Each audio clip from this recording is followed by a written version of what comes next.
Hello, everyone. This is Jill Itoro, Editor-in-Chief of SC Media, and I am so pleased to be speaking today to Alicia Lynch as part of our special report showcasing women in IT security. Alicia is Vice President and Chief Information Security Officer at defense company SAIC. Prior to joining SAIC, she spent more than 15 years as a Senior Information Systems Security Professional in the intelligence community, Department of Defense, and federal civilian agencies. She also retired as a colonel from the Army in 2012. Alicia, thanks so much for talking today. Thank you, Jill, for that introduction. I really appreciate it, and I really appreciate the opportunity to be with you here today, too. Absolutely, and I should note Alicia is also a member of our Women in Security Advisory Board, which is wonderful. We formed that this year. So yep. I want to kick it off actually referring to something I wrote about a year ago before I came to SC Media. It was an editorial that was called Wait, Where Are All the Women? And it was specifically looking at senior level roles in the defense and aerospace community, specifically in the agencies, I should say. So I wanted to start there. Having worked as long as you did in the intel and defense agencies, what do you believe are the most critical factors in that community to ensure women have opportunities as leaders and is progress being made? Yeah, that's a really good question. I haven't really thought about that one. I feel like since I came up, through that community and made it from a private to a colonel in the Army and worked at a lot of, like you mentioned, national level organizations, I felt like that I really think that they're leaders. The government is leaders in making sure that women are elevated in those type of positions. So felt very, comfortable there. I do see a lot more women are in very, very senior positions. I would say, again, I don't have all the statistics, but I would say it looks like there's a lot more on the government federal side than there is maybe on the commercial public side. So I think there might be a lot to be gained from the public sector to learn from how the government and the federal is doing it. So. That's great. It's funny too, because you're in a very senior executive role at SAIC. I should point out SAIC is a company that has a woman as a CEO. It does, yeah. Which is terrific. Yeah. But as you mentioned, I think it's been a bit of a transition to get leaders, particularly at the top. I would argue potentially because they need the feeder starting from the bottom and moving on up. How would you compare, you noted this in your last response, but if you could elaborate, how are the cultures different between working in public sector, working in private? Did you see differences, and what were your own experiences like? So is your question is specifically around how it's different for women working on both sides? Still sticking to that theme? Okay. Yep.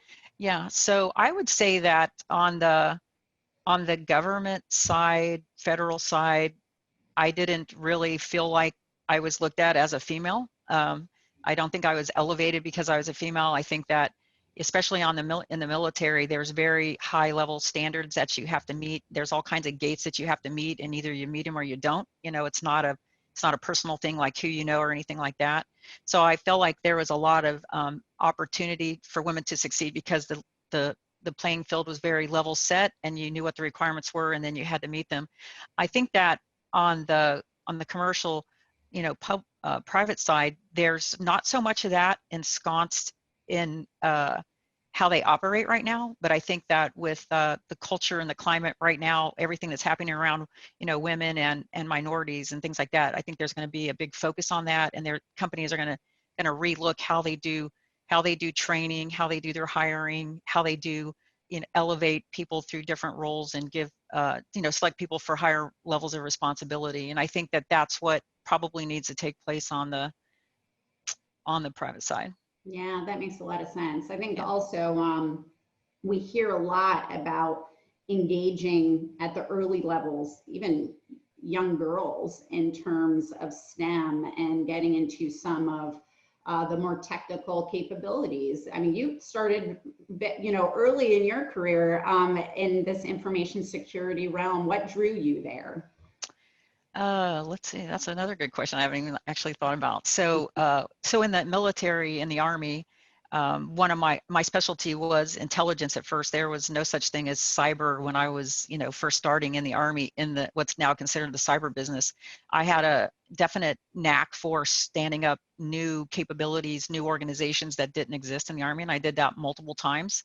And they came to me with a concept of op around how to do information operations in the Army, which is what we called cyber early on. So I was just kind of tapped to do it because of my skill sets to be able to build new organization and new capability. And as an intel officer, I think that nested really well because in intelligence, you can't really, you can't collect your data and you certainly can't publish reports without good information technology. And so I learned a lot about the systems that I had to use in order to get the intel out to the field so it could be actionable intelligence. And I think that that I just built from there on my understanding of information, operations and how to run an infrastructure and secure it properly. That kind of like nested nicely into the cyber skills. So it Yeah, was just, fascinating in terms of yeah, skills pulling from different capabilities and filtering into yeah. filtering or Yeah, supporting the technical. Yeah. definitely wasn't a thoughtful process. Like I have a daughter and she's in cyber now. Obviously, I'm mentoring her that direction. She's doing really well. And I think that women now have great opportunities given to them. Doors are wide open and they just have to want to do it. I think that we're working hard in, in the United States to get parity with women and minorities in, cybersecurity. And it has to also be their desire to want to do it too. Like Yeah. you said, it's a STEM thing, and that's always been something that women don't really, gravitate towards. But so I think we need to do more about promoting it at the very young levels, and how a lot of organizations are doing that to get women interested in it. So Yeah, it's interesting. I have a young daughter and I have a young son, and I do, um, you do see how, to some degree, some of what is placed on them from a societal level kind of falls into certain buckets, even today. And it's, even as a mother, I find myself trying to overcome those to ensure they both get exposure to all sides in that regard. It's fascinating. So. yeah. I wanted to transition to what you have viewed being in public and private in terms of the approach to security. We hear so much about the benefit, the need really for solid cooperation between public and private sector in the security area, in the technical area, in the data sharing, realm. But there's been some challenges. What would you say, having been on both sides? How would you say the first question would be the state of cooperation in public and private sector? How would you characterize it? Yeah. Well, I definitely think that there are areas where there can be an increased cooperation and collaboration to work towards like a stronger national cybersecurity posture. Definitely think that. Yeah. And there's a lot of existing forums already where I've seen a lot of maturity and improvement.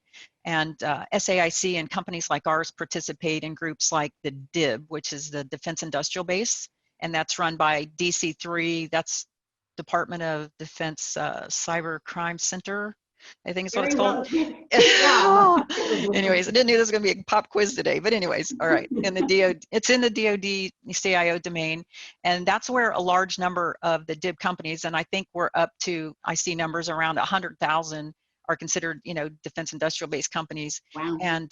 and those are the companies that are considered important to the protection of equipment for the the country's armed forces, right? And in this forum, the DIB companies, we meet regularly, at least quarterly, minimum quarterly, to discuss whatever the emerging policies are, requirements that we have to coordinate on. How do we get those things implemented? So I've seen a lot of improvement just over the last several years on how much the government is engaging, defense companies in that forum. And I think that there's other things happening, like Ellen Lord, who's the Undersecretary of Defense for Acquisitions and Sustainment, Yeah. I think. And Yeah. she just recently put out a memorandum, which identified the DIB as essential critical infrastructure. And I think that the government's doing a lot more to really identify how important that the DIB companies are, where their supply chain, and how dependent they are on the DIB. And so so I think there's a lot of good activity happening there. And then there's other organizations like it's called NDISAC, which is a big, all the DIB companies participate in NDISAC, and that is it's a nonprofit organization that was stood up to help facilitate all the things that the DIB is trying to do, right? It's the more technical side of it. The operational coordination goes on there. And I should tell you what NDISAC is. It's the National Defense Information Sharing and Analysis Center. So you never use those acronyms in law. I know, you you're never doing say very well with yeah, them. okay. So anyways, all right. So the NDISAC, and there we do we do information sharing. We do some threat and intelligence sharing. They put out industry-wide alerts. We stand up working groups on issues that we're having, that we identify that we need to work on with the government and things like that. And then I would just finish it by saying that there's really great organizations like CIS, which is the Center for Strategic and International Studies. And I'm telling you all these things because these are the ones that I participate in. So I think it's kind of cool. But I'm in a women's professional cohort with the CIS, and it's women from all sectors of everywhere. So there's women who are in defense, women who are in federal government, national intelligence organizations, companies like SAIC, and very high level women who are very influential. There's a lot of private sector, big name companies there's women who run their operations. And so it's a cohort of women, and we talk about all the issues that we're facing, from everything on how to do operations to how, questions that you asked me, early on here too. So, Yeah. so I think that's, getting involved with those type of organizations. They bring all the different industries together and give us a platform where we can actually collaborate better. And then the last thing is there's professional memberships that companies like SAIC belong to, like Executive Mosaic, which is 4x24, and Washington Executive. Those are private companies that hold meetings with really high level DoD and government officials, and us who belong to those, have those professional memberships, and you get to sit at the table with them, usually eating dinner, and you get to discuss whatever's on your mind, whatever they're trying to implement, whatever their issues are, and it's a really good collaboration platform as well. So I think that these types of platforms are on a good path with the federal government and other sectors, and of course everything can always be matured and improved upon, but I think we're going obviously on the right azimuth in the right direction. That's great. And you bring up a good point. I think there's been an issue in years past where I think on both sides, government and defense, had this reluctance of getting too close to contractors. And I remember years ago, you might recall the Mythbusters campaign, where it was, hey, you are actually allowed to interact with contractors and share information. But there was almost a fear factor there about doing so for competitive reasons. And then, of course, on the private sector side, you have companies that also need to protect their intellectual property. So whether it comes to sharing that with government or sharing that with one another, there's a bit of a challenge. Are we overcoming some of what you might call the perception problems in terms of this cooperation between these communities and with one another? Yeah, that's a really good question. And I'm actually seeing it naturally happening, right? So we're all dealing with all these, with all the cyber threat issues, with how to modernize our organizations, how to digitize, all these buzzwords that are out there. And we're all dealing with the same environment, coming at us. And I think that the government realizes that the private sector has the majority of the expertise that they really need to leverage to help them come up with these type of solutions. And I, at SAIC, I do look in on our programs around the cybersecurity requirements and how they're, conducting it and protecting the data for our customers and things like that. And I definitely get involved with a lot of programs that are having, it's a teammate partner type of collaboration going on now. Like when I was in the government and had contractors, it wasn't really so nice. It was like, you work for me kind of thing, that kind of an attitude. And now it's really, I'm seeing it more, more collaborative, and the government's definitely trusting it's the companies that it's awarding contracts to and looking at them as partners in what they're trying to, solution and accomplish. So That's yeah, great. definitely Yeah, see that. it's good to hear. You, of course, are charged with ensuring SAIC as a company is handling its own information securely and implementing various parameters properly. I feel like a company like SAIC deals with a lot of the similar challenges and threats that the Defense Department does. You have certainly the data that has, all sorts of classifications in terms of needing to be protected. How much did you notice differences in terms of the approach at SAIC in private sector versus the approach taken in defense and intel? And are there lessons there that one can be brought to the other in terms of how they manage, how they secure their information in their networks? Yeah, so that's a lot of questions right there. So let me try to unpack that. So Yeah, I would definitely say, yeah, there's definitely something to be learned from both sides, right? On the public side, there's problems, and they're not small problems, and it's not easy to fix, and it's on a very huge, very public, very visible scale. So I think that if a government finally figures out a solution, that it's something that you can definitely implement. On the private side, we have a dependency. We can work much faster at a much faster pace and be disruptive and innovative, and we don't have the bureaucracy, I think, that the public side has to deal with. And I definitely think that as I mentioned, the public sector's leveraging the private sector and to help them deal with their issues that's previously mentioned. I think that I do think it's different on the public side,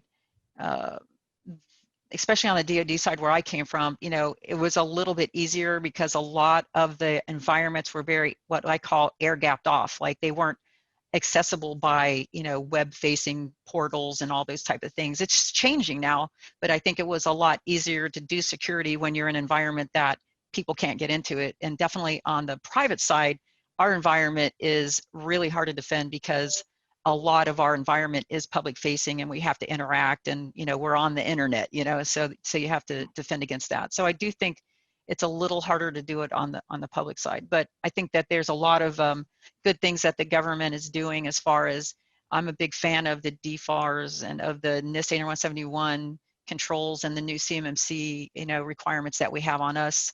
I think that is just basic good cyber hygiene. So I think that that's going to really up all the DIB companies that are participate in that. I think it's going to up our security fundamental hygiene levels and make it much easier to protect the data. Yeah. Better, not easier. Nothing's easy in cyber. Yeah, true. You made a really interesting point, and one that I've been fascinated about for years, in that the private sector has a little bit more flexibility in the way it develops capabilities and its ability to use software and choose, for that matter, partners and vendors without necessarily being beholden to a process of competition and the parameters that come along with the procurement process that the government deals with. Has that been freeing, so to speak, for you now being at SAIC in the private sector? And could the government and Defense Department benefit? They're trying, I will say they're trying, but benefit from taking some of those commercial practices? Yeah, that's a good question. And I actually think that the government is doing that better now. Like, there's a lot of products, big, huge cybersecurity platform products, and the government's using them. So they are, I'm not involved in how the government does its acquisition or anything, but it seems like they're not lacking now. Yeah. Because their process is keeping them from using tools that they want to use. I'm not really seeing that. I think that we're heavily, not heavily, but we are regulated by which companies that we can use. And typically, we buy American, made in America for our cyber products because we're concerned about code being, having malware embedded in and things like that. And so we go through a very stringent process on the private side as well.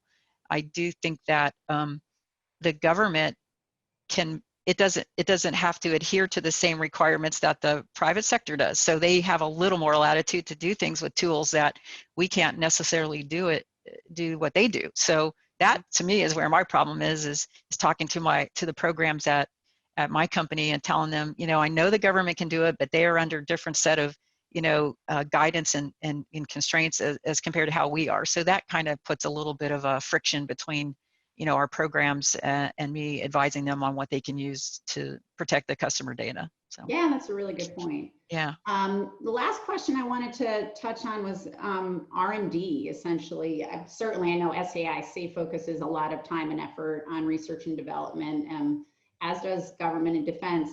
Where do you see, as a cybersecurity expert, where do you see the next 3 to 5 years, in terms of focus with cybersecurity innovation? Now, are there areas that you find to have the greatest potential, if we really kind of invest the way that, we hope to do so? Yeah, that's a great question. Yeah, so I think that, of course, in cybersecurity, I don't know the numbers, but I definitely think it's outpacing any other market or any other industry on how quickly things are changing in that area, because the threat's emerging, it's dynamic and it's changing and it's getting smarter all the time, and we have to build capabilities to defend against it. So I definitely think it's a prime area. From my perspective, there's 100,000 tools out there that are considered cyber tools, and a lot of them talk about machine learning and AI. So I don't think we're there yet with either one of those terms and capabilities. And I certainly think that there's lots of room to improve and mature in those two areas. And I think that I'm looking forward to it, because the ML piece, if you can get a tool, a machine to do something that you're paying a human to do, and the tool can do it faster, it's obviously not to, I never look at it to take a person out of my organization, but I look at it, I can retask them to do something else that's way more important. So the ML piece is really good, and I think, and very helpful in helping us to do things more quickly, right? Mm-hmm. And probably more thoroughly too, with the algorithms. But on the AI side of the house, I'm still seeing, I'm not seeing a whole lot of bang for the buck on products that are saying that they're AI, and I think there's a lot to be done in that area that can really help we hear the so cyber much industry. on AI, and we're just waiting for that explosion of opportunity. Yeah, maybe it's just I don't know, it could be just me and everybody else is using AI just fine, but I think that it's a really tough nut to crack, and we really got a lot of work to do in that area. Yeah, that makes a lot of sense. Well, thank you so much, Alicia. This was terrific. I appreciate the time, and I hope to be able to talk to you again soon. Well, thank you very much, Jill, for the opportunity to finally meet you and to be able to have an opportunity to have a conversation with you. Me too.